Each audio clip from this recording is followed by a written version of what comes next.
Hello అండి అందరికీ. అయితే నేను మా బాబుకి ఓన్లీ 4 మంత్సే బ్రెస్ట్ ఫీడ్ చేయగలిగాను. దాని తర్వాత నాకైతే బ్రెస్ట్ మిల్క్ రాలేదు. ఎంత ట్రై చేసినా కూడా మిల్క్ ప్రొడక్షన్ అయితే లేదు. సో ఇంకప్పుడున్న నెక్స్ట్ ఆప్షన్ ఆబ్వియస్గా ఫార్ములా మిల్కే కదా. సో అప్పుడు నెస్లే నాన్ ఎక్సెల్లా ప్రో వాడడం స్టార్ట్ చేశాను అనమాట, ఫార్ములా పౌడర్. కానీ ఎప్పుడైతే ఈ నెస్లే సెర్లెక్లో షుగర్ ఉందని ప్రూవ్ అయిందో అప్పుడు ఈ నెస్లే ఫార్ములా మిల్క్ ఇంగ్రీడియంట్స్ కూడా చూశానమాట. చూస్తే ఇందులో యాడెడ్ షుగర్స్ ఏమో 34.4 అని ఉంది. ఇంకంతే, చూసైతే మాత్రం కొంచెం షాక్ అయ్యాను. కానీ దీని మీద రీసెర్చ్ చేస్తే తెలిసింది ఏంటి అంటే, ఆ యాడెడ్ షుగర్స్ అంటే అది రిఫైన్డ్ షుగరో సుక్రోసో కాదు, అది లాక్టోస్ అంట. అదే మిల్క్ షుగర్ అండి.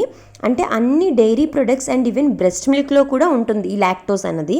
సో ఫార్ములా పౌడర్ ప్రిపేర్ చేసేటప్పుడే బ్రెస్ట్ మిల్క్ యొక్క కాంపోనెంట్స్ ఉండేటట్టు ప్రిపేర్ చేస్తారనమాట. సో అందుకే లాక్టోస్ యాడ్ చేస్తారు. సో ఇది నార్మల్ మీరు అనుకుంటున్న షుగర్ అయితే కాదు.